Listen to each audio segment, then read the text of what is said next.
Did you ever see the SNL where Will Ferrell was SCRUMTRULESCENT? I cannot even describe you.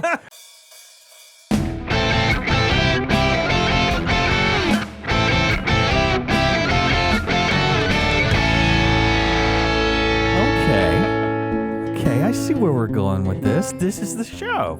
Oh, hey. My name is Matthew Porter. Nice of you to join us. That gentleman is Jeremy Birdsall. Jeremy Birdsall. Jeremy, I've never used the word scrumptious in a regular conversation, and I'm going to be honest. I don't see it happening. That's okay. Just for what that's worth. So what you're saying is you're resigning yourself to eating blasé food. It's just not a word that I think people regularly use. I think it's more of an advertising word. George Carlin talked about this. Hearty. The word hearty. The soup is hearty. It's like an advertising. It's a marketing word. Nobody. Yeah, I'm never going to say the soup is hearty. I would probably say hearty before scrumptious, but it feels like words that like we got this from advertising. This is not something normal people say.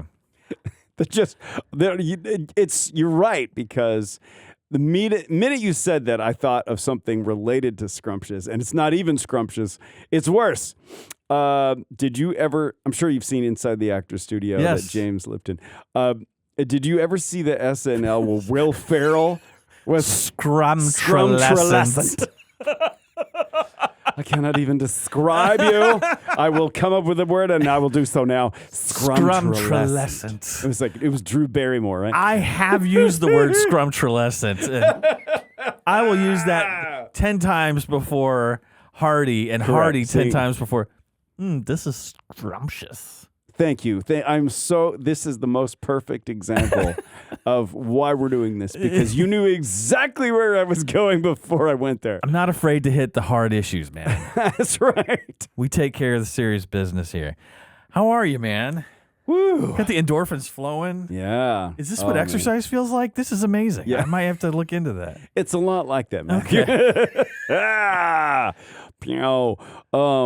call that the podcaster's high. Ow, yeah.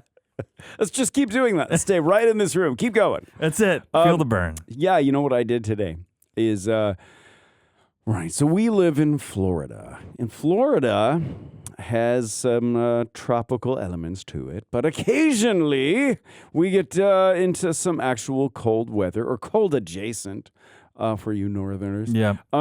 And, so we're no stranger to, you better cover your plants tonight because it's going to get cold. We've done that a bunch. But this year, as you know, it was what I like to call actually cold. Yeah. Right? It was in the 20s. Yeah. And that's cold. And so we have these these areca palms in the backyard. And, I don't even know when we put them in there, 10 years ago, whatever. They got pretty big, like 20 feet tall or something. They're doing good. And they've been through these freezes. But boy, they did not make it through the one. Oh, no. That just happened. They gone. Yeah. And, man, I was like, oh, shoot, yeah. I knew they would need a trim or something. But as time progressed and I didn't deal with them, I started to see things. And I'm like, oh, that's not like all the leaves are brown. That's like, no, they're like rotting and like the trunks are falling over. And they're falling off. And they're falling off. Like, oh, that's bad. Perhaps I will supply John Myers with this, because I'm going to show you. I'm going to show you a picture. Multimedia experience. Hey, so you look at this, and my first thought is, wow, that's kind of scary. It's like, this is the before picture. In better days. Yeah. Before. Wow, that's a lot. Yeah, it's bad. It's terrifying. And now that's what it looks like now. Oh, hey, you have a backyard. Yeah, exactly. So anyways, that's what I did this morning. Put it in a pool? Or? Yeah. So the guys, at first I was like, just rip these things out. They're dead. And what they said is, actually, no, they're not dead. There's life in there, but we got to trim them basically all the way down to the root ball. And then once sunlight gets there, they'll come back up and they'll be good. But yeah, that was like, that doesn't look like, that needs a little trim back. Just That's needs like a little fertilizer, a little water. that looks like a haunted house. It's like, Yeah. what creature lives back there?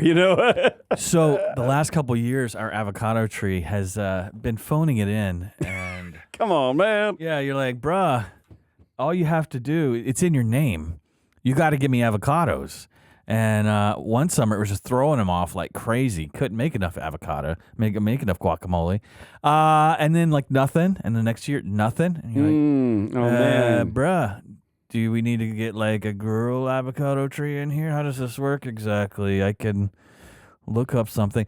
And then the freeze hits. And then I look out literally yesterday and all the leaves are brown. And you're like, I think it's gone. Oh, man. But you know what? Maybe I just cut pieces off until it starts delivering the goods. Maybe I cut it down to like 3 feet from the ground, and it just goes. I can do it. Whatever. That was nice. We'll fix that in post. Yeah. It just pops out a little avocado from the dispenser there. So that might not be exactly how it works. I think that's 100% accurate. I'm an amateur arborist, but I may be getting some details wrong, but. Well, I'm excited about that because I would like to have some guacamole too. So you let me know Yes. what happens there. Yes, I will continue growing these things, and we will make some guacamole.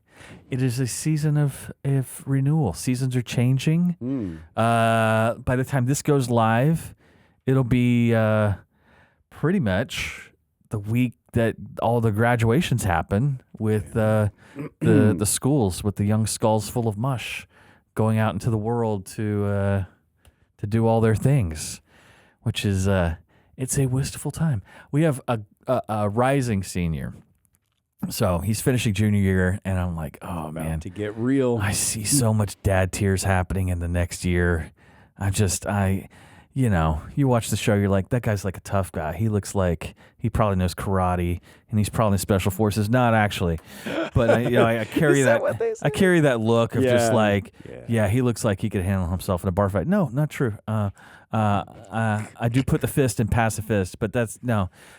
But in my heart, I'm very sensitive. I have feelings. I have big feelings, and we watched The Good Dinosaur Sunday. And I'm like, that comment, stupid, makes me tears, emotions, Pixar, you got me again. So yeah, when graduation next year, I'm sure it's gonna be like, changes, man, seasons. But it got me thinking about graduation speeches and what goes after that, and all these kids launching out into the world for new first-time jobs. Did you see? It's going viral.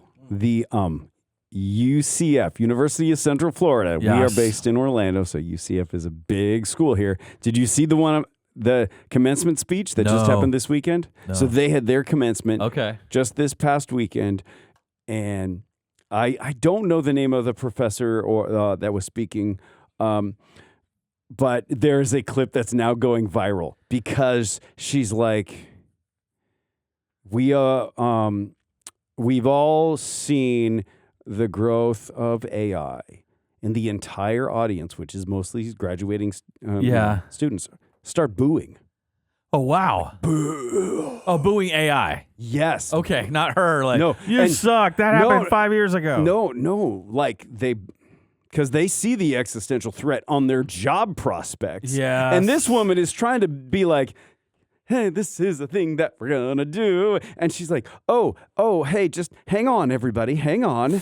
And then she's like, and 5 years ago, this wasn't even a thing. And they start cheering. Like, we remember. And it was like, oh, she's going to be famous for 5 years ago. The good old days. Yeah. During COVID? Yeah. What? Ooh. Check your math. So with that segue, it gives me a little bit of hope for the Gen Z folks that they're not all brain dead zombies. At least they still have enough brain cells to go, oh, things is bad. Anyways, we got to talk about futures and jobs and things. Yeah. Let's do that. Yeah, man, because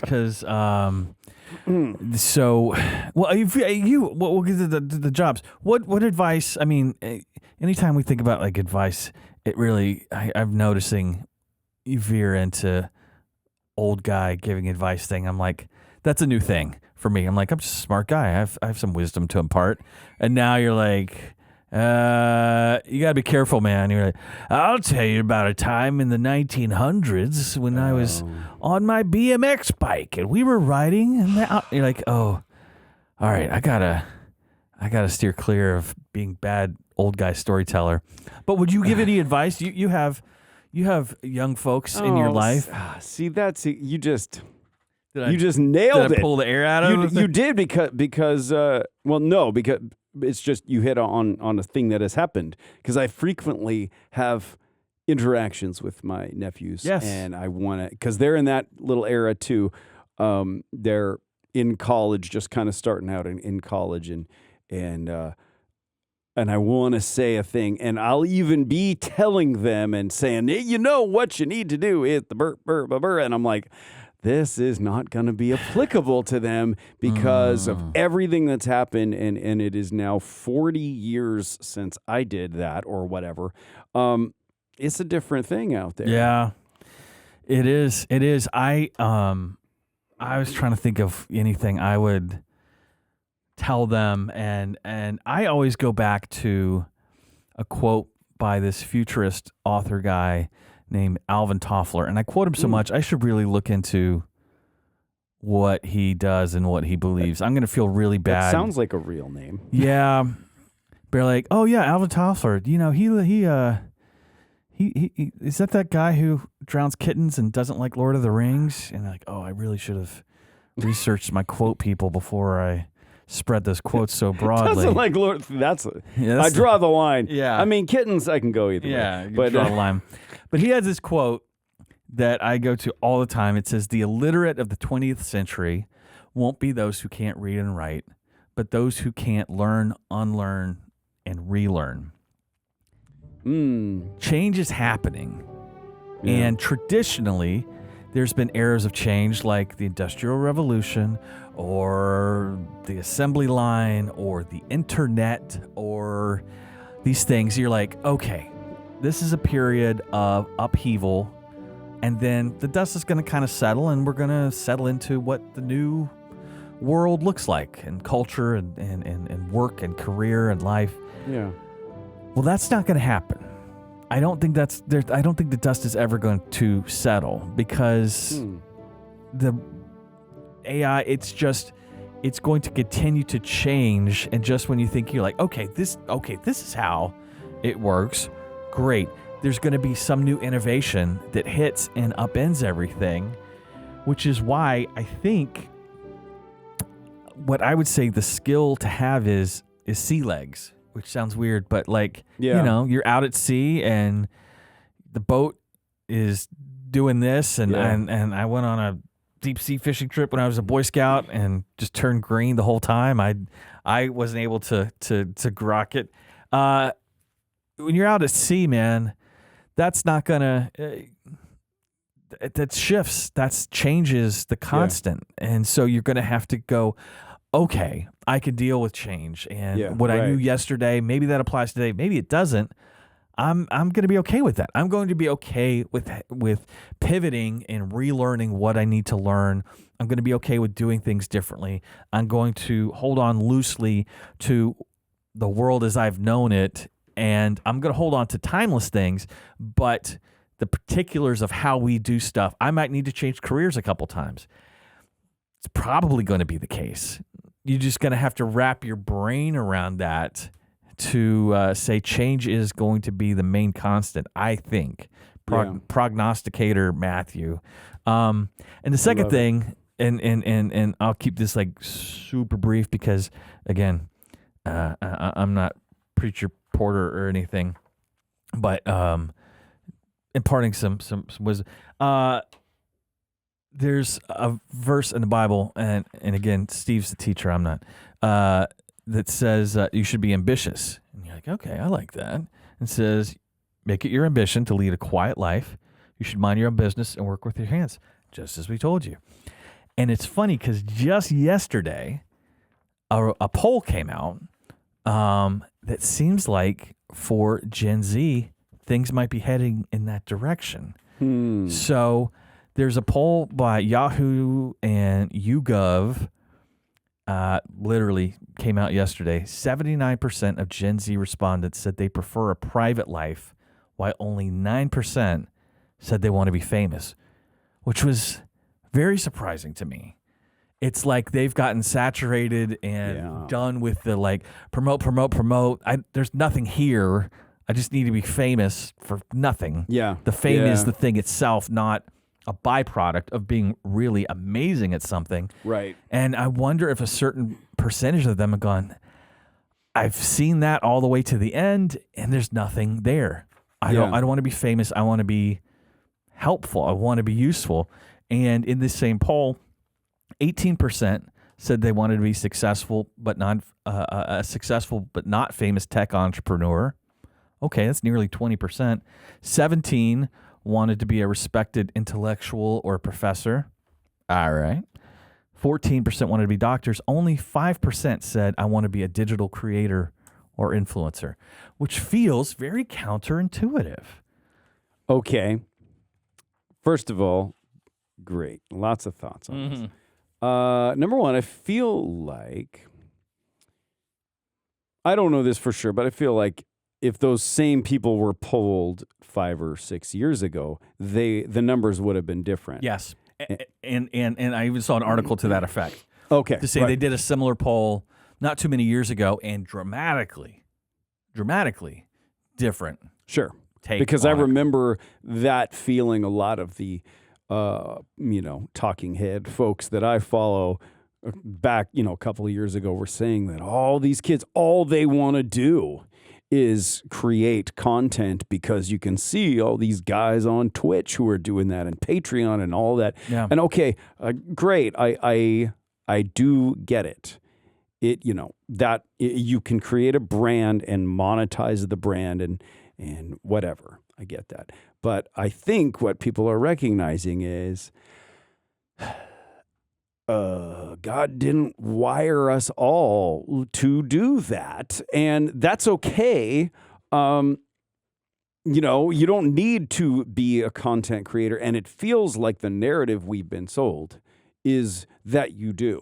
Everybody has got to create content or you're just going to disappear. Well, I get it, and I'm a little agnostic on that front, but I do believe you can live a life and not have to create content if you don't want to. And the fact that there's Gen Z folks saying they'd rather do something else, God bless. We need people to do stuff with, especially stuff with their hands.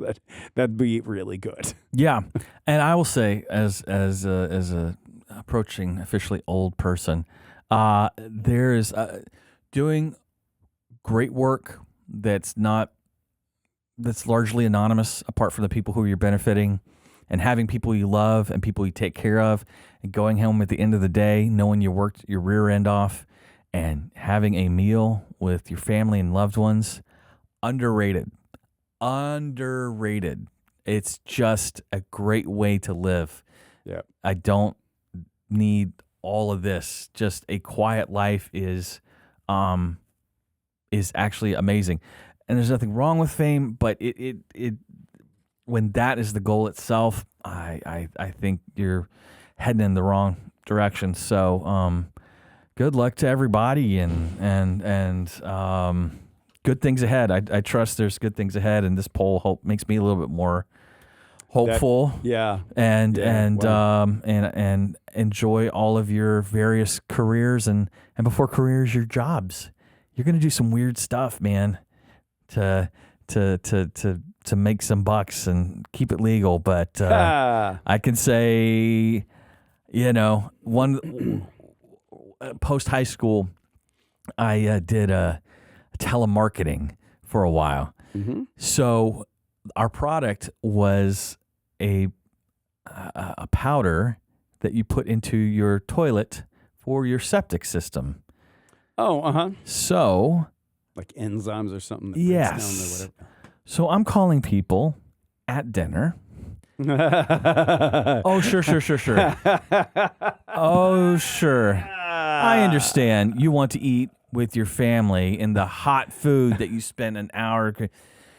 But listen, I want to sell you some bacteria that you get in the mail and dump into your toilet. And you're gonna give me American dollars for this. And this is so great. As the shift progressed, our target area moved westward so that by the end of the shift, we're like in the Southwest, and I'm talking to people who speak Spanish. And I'm like, well, this is just comedy. This is not sales anymore. I'm like, hola, mi nombre es Mateo. That's all I got. I don't have the Spanish script. And I'm trying to sell people in a different language to buy bacteria from some stranger on the phone. So it's the only job. So, and then the training. Sorry, so before you're performing this, you have to learn how to do this. Yeah. And so a 6-7 hour shift or whatever, you've heard bored to tears. I learned that's a real thing. They're like, before you're ready for the big show, Matthew, I need you to hang out with Meth Michael over here and listen to him. Oh. So you were sitting, listening to hours upon hours of telemarketing calls, and you're like, I'm going to actually cry. Keep it together. This is a circle of hell I did not anticipate.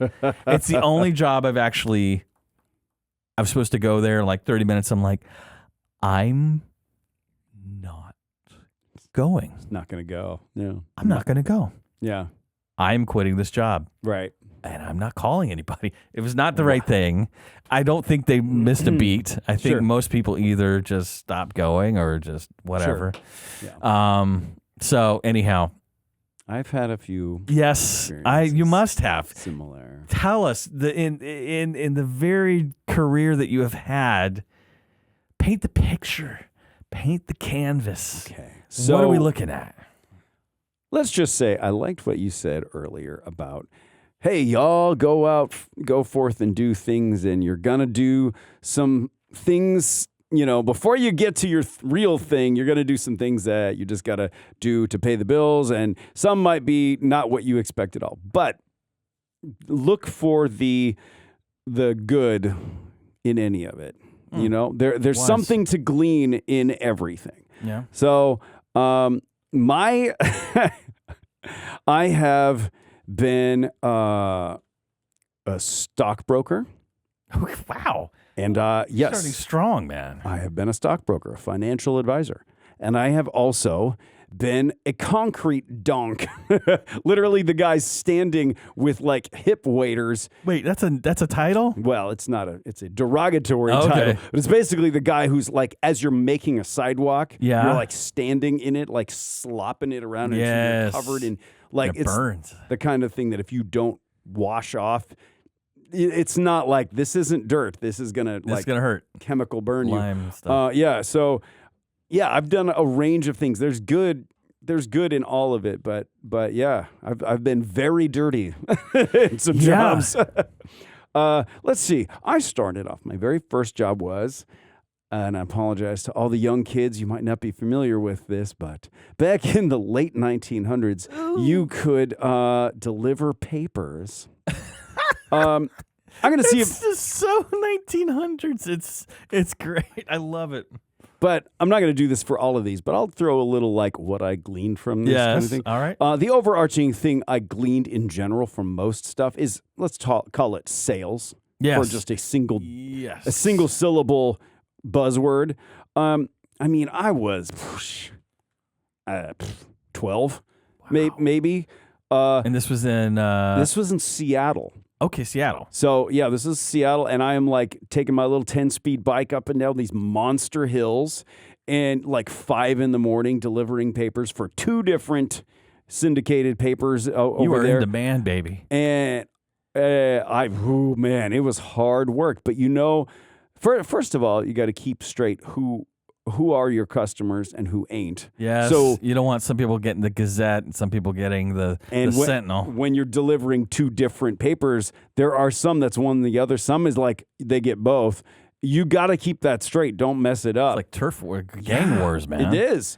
And then you have to go and collect because they didn't pay. Why didn't they pay online? Exactly. They didn't pay online. They didn't even mail a check in.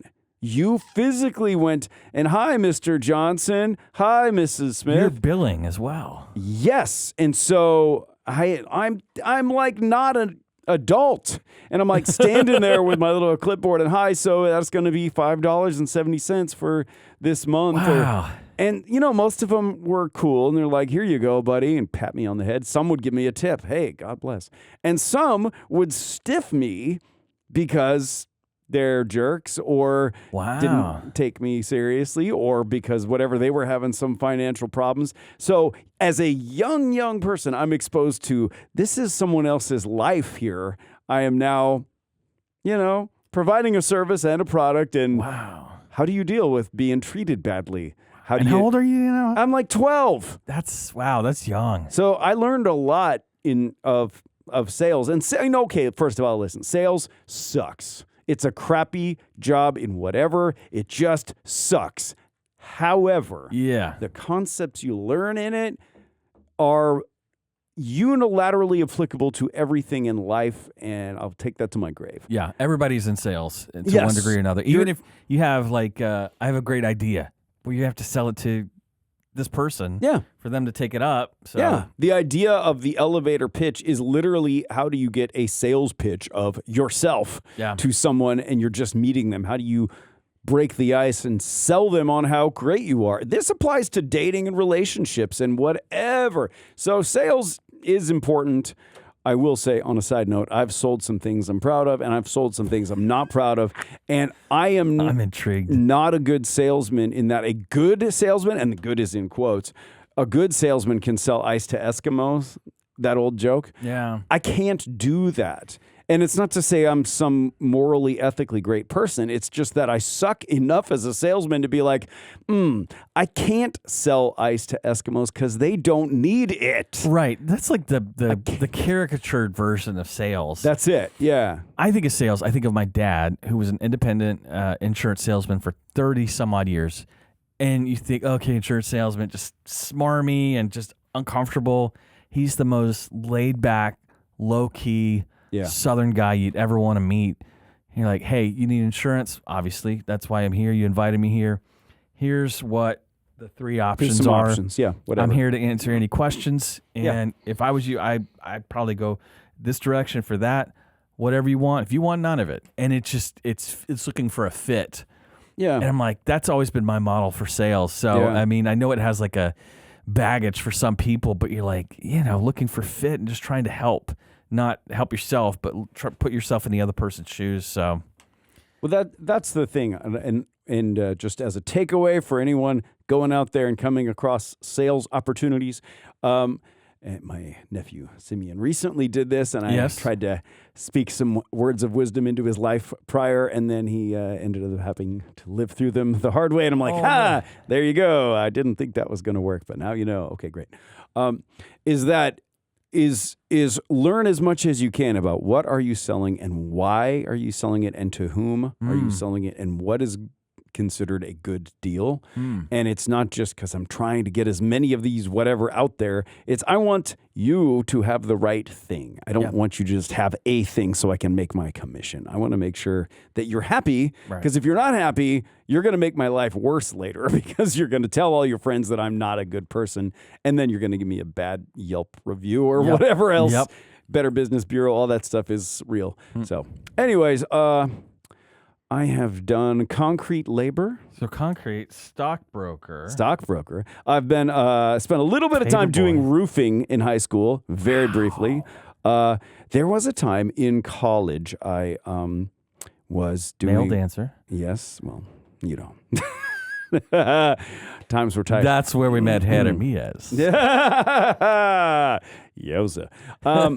So I ended up doing cold calling, telemarketing, kind of like you did. Okay. Once was for the alumni association for the school, right? So the idea is, hey, 𝗦cie𝗰𝗶𝗹, class of '96, am I right? You know what I'm saying? You guys are the best.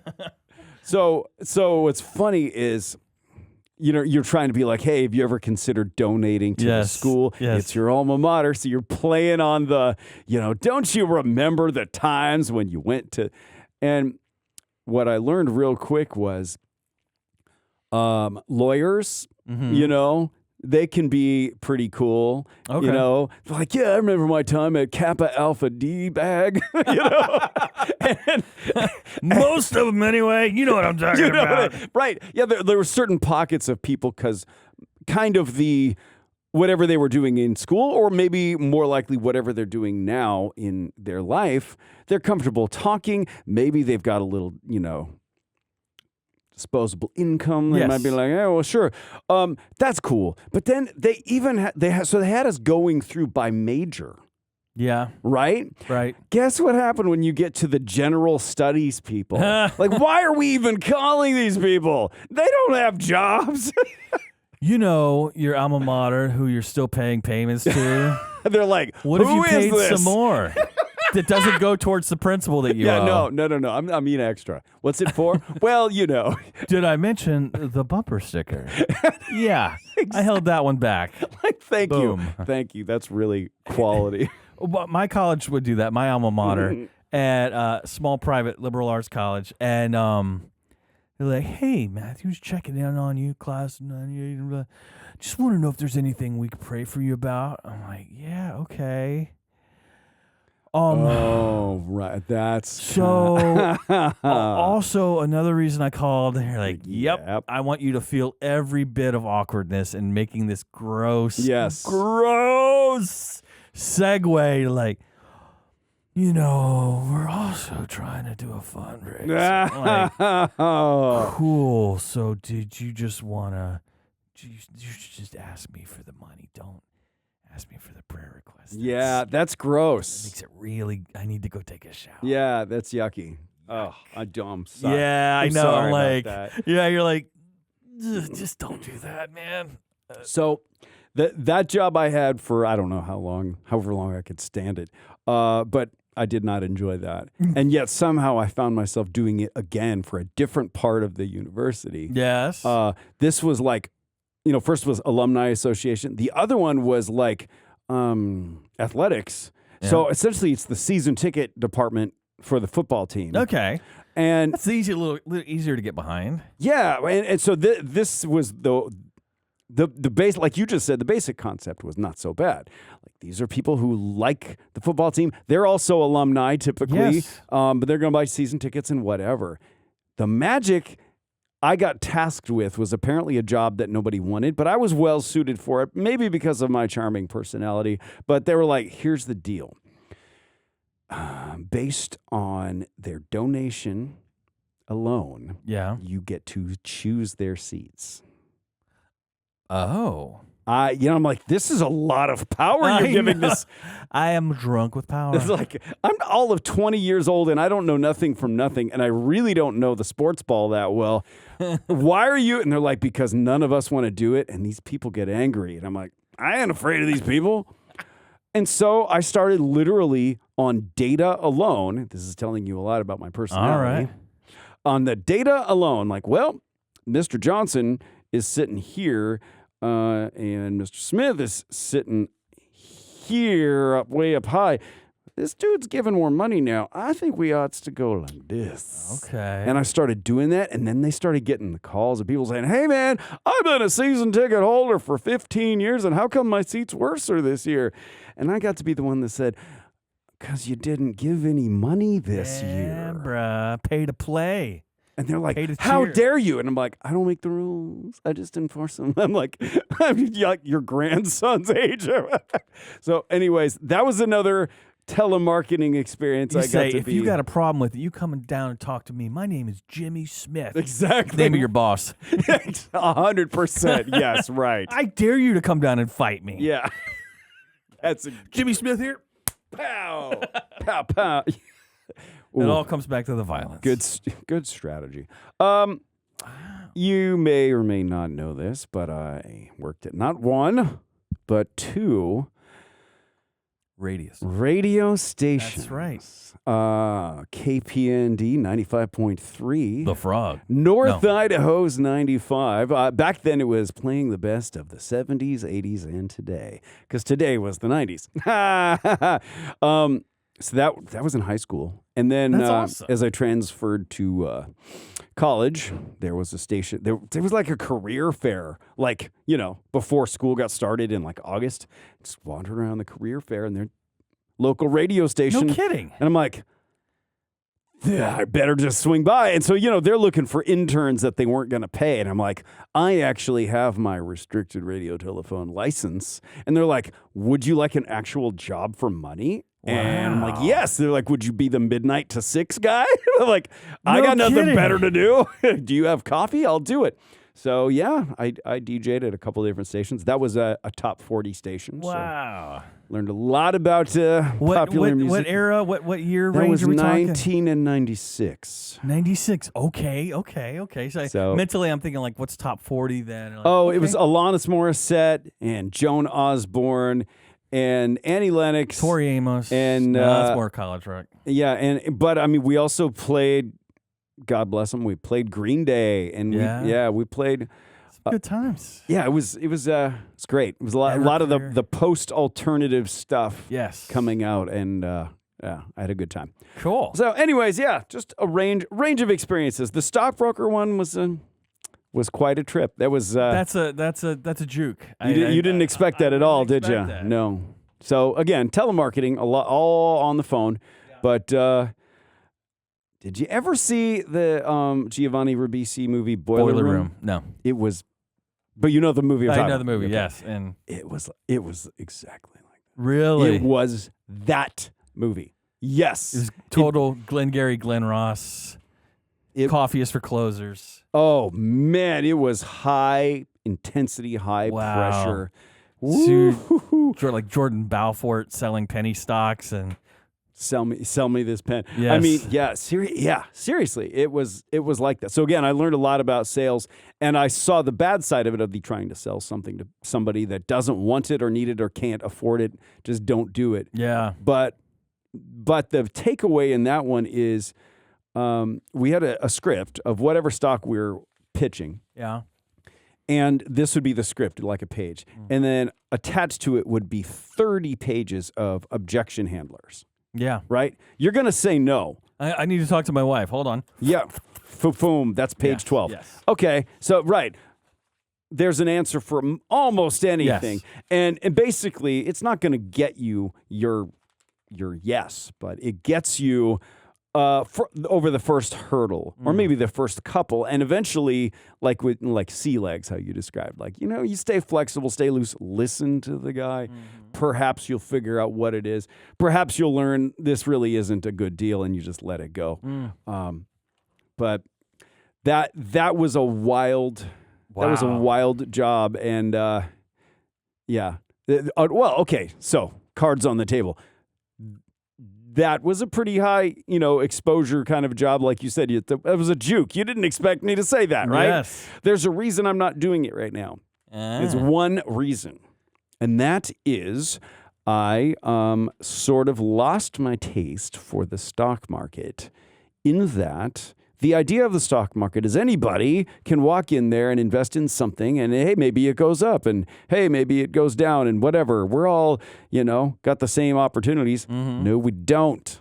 That's a lie. First of all, there's this thing called insider trading, right? If you know what's up, then you legally are not supposed to do something with that information. Unless you are a congressman. That's right. And then that's legal for you. And that's where we get into the weirdness of the minute you have $100 million or more that you're willing to put into something, by definition, the stock market calls you a market maker. Wow. So you are now providing the opportunity for someone else to buy and sell. And if you do this, if you basically are playing poker and you go all in, it's essentially what you're doing. You're just taking this big pile going, I'm going to whatever.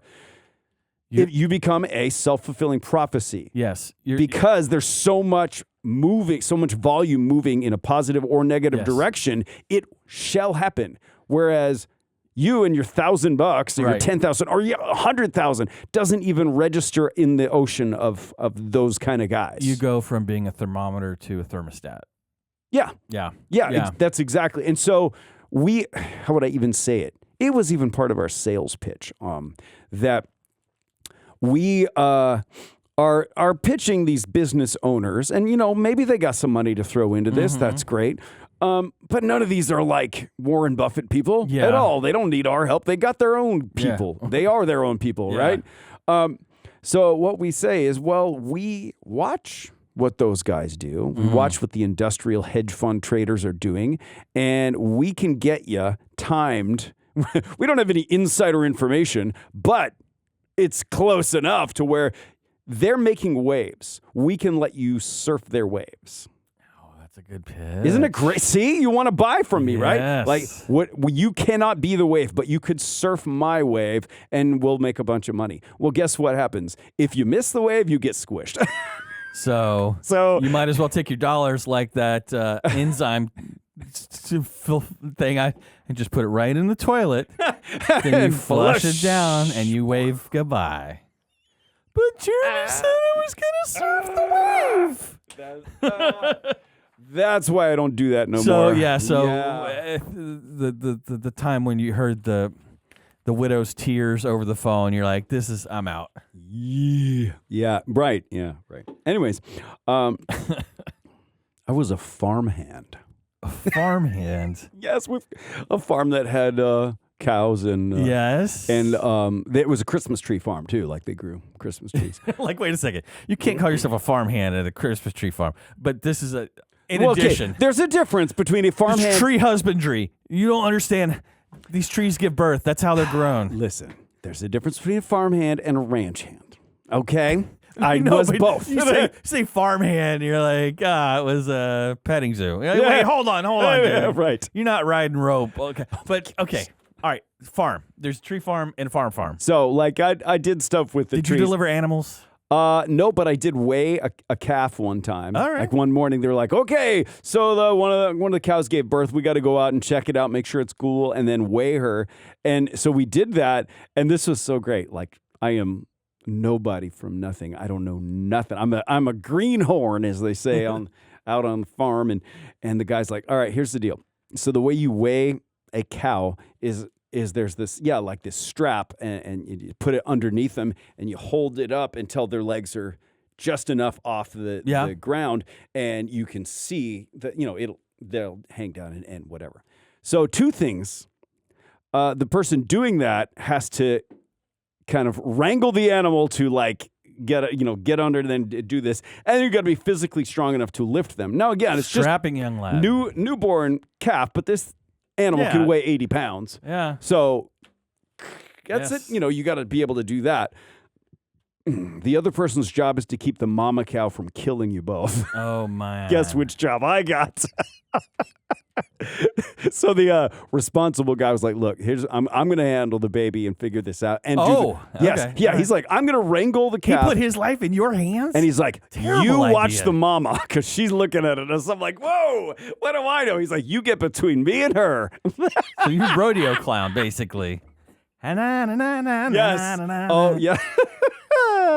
Hey, look at this. Whoa. You done yet? Final story I'll say about this lovely time in my life is when I did post hole digging and basically building fences. So like digging the holes, creosoting the posts, which is to soak them in the stuff so it'll last a long time, and then put the posts in and build a fence. Wow. And then later that summer, I electrified the fence. Oh, my. And they're just like, "Hey, man, you're good with electricity, right? You play music?" I'm like, those Your two logic is impeccable. Yes. Yeah. Let's go. And they're like, "This is, here's the wire. Just run it, every so often you stick one of these on the post." Yeah. And then wrap them together and don't turn it on until you're done. So, you got to like So I did that, and it was fine. But let's just say, you got to test it, right?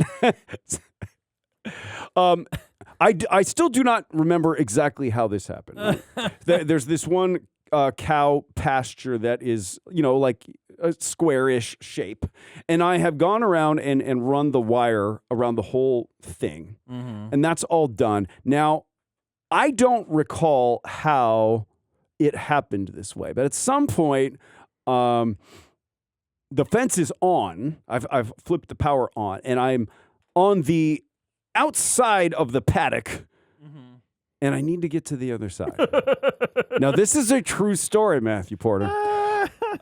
Now, this is not fully developed man brain yet. I'm all of 22 years old. Oh, yeah, you still got mushy brain. I'm just not all there. And I decide, partially because I can't think of a better way, partially because I'm like, but also there's an element of danger. I'm like, here's the electrified part. And here's the there's a space. I'm like, I'm just gonna, and I'm gonna just kind of woo. I had a feeling that's where we were. Right, I'm just gonna swing my butt through there. Somehow I'm gonna like Superman. That I don't know what I'm gonna do. I'm just gonna go under, and we're gonna be fine. It's no big deal. Just tuck and roll. Yes. What do you think happened? I think you touched the electricity. I surely did. You took some voltage. It threw me. Oh, man. Let's just say I don't know a whole lot about electricity, but I do know, I've been told, if I had grabbed it like this, I wouldn't have let go. Oh, geez, because it's going to lock your muscles. It constricts your mind, and you're like, ah! No, I touched it on my back, and it, like, I flew probably 10 feet. Is this the origin of your synesthesia? I was just a young ranch hand weighing calves and putting in electrified fences. Then lo and behold, I was struck by lightning. I never had fabulous new powers. I never thought. All of a sudden, the key of C looks like red. Yeah, I never thought. Wow, dude, this is all coming together. Your arc is towards superhero. Really whack. Well, not a very valuable one, but you have to fight crime. I guess so. Crime is white collar crime at the NASDAQ. Dude, look at all those things. Some random jobs. So like what do you take from all that? That's really my lesson for all the young people is don't just say no out of kind just because you're like, ooh, that sounds dumb. Say no because they don't pay you what you're worth, or say no because it's a toxic culture or whatever. But don't just say no because you're like, ooh, farm, ooh, just take a second. You might be surprised what the opportunity holds, I like it. And no matter what, you're going to have some jobs here like this sucks and I can't wait this to be over. And it's okay that it's not going to be forever. Yeah. But here's what I say. While I am here, even if it changes tomorrow, while I am here, what can I get out of this? Yeah. What can I learn from this? Yeah. How can I develop? And most importantly, cross over the fence before you plug the dadgum thing in. That's the most important takeaway here today. I think we're helping a lot of people. That was an important lesson, I think.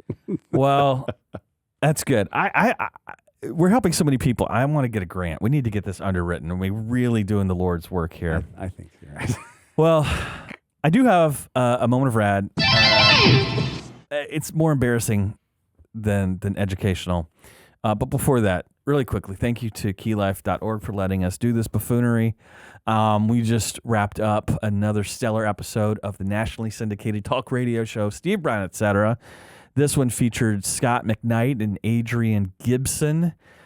Short version, they think Paul might have been a dwarf. There's more to it. There's definitely more to it. That's all I'm going to leave you with. That was a hot take. That's really a hot take. Check it out at stevebrownetc.com. Moment of rad. This is more. You would know this. This is you're an old ranch hand. This is just more an embarrassing fact about Matthew that we all need those. For really too long, I thought a pony is just a baby horse. Turns out, it's a whole different brand of horse. There's something called miniature horses, and they're always miniature horses. Slightly bigger is a pony. Pony's only going to be a pony. It ain't ever going to grow up into a horse. Wow. And then you look at it, you're like, oh, I've seen that guy. He's kind of like a lowrider, kind of stocky. Yeah, right. Right. I've seen him at fairs and kids' birthday parties. I'm like, oh, yeah, well, look at him. One day he'll be a quarter horse. One he'll be like, nope, that's it. He's kind of... he's petting zoo guy. He's an upscale burro. I mean, I was going to say, it's a donkey family thing. Yeah, right? I mean, you're like, you look down your long nose at the donkey, but you're like, bro, that's how the horses look at you. Ooh. I hate to be that guy. Don't be the proud pony. But then there's horses, and then there's a category above horses. Super horses. Now, they're called draft horses. That's a whole separate category. I did not know this. And then when you look at these horses, you're like, oh, yeah, right. That's not like a regular horse. That's a giant. Terrifying. And I guess they're called draft horses. Hold around giant things of beer. I don't know. That's Clydesdale is yes. a draft horse? Yes. But there's like several different breeds of those where you're like, this is a terrifyingly huge horse. This is awesome. Awesome. So, long story short, Matthew's dumb about animals. And stay away from electric fences. My goodness. All right. I think that's the show. See you next time. Stay away from electricity.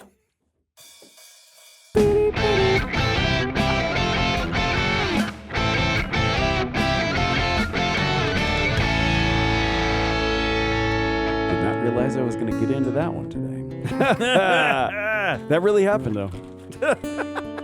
Awesome. That's great. Oh. I think that's our longest show yet.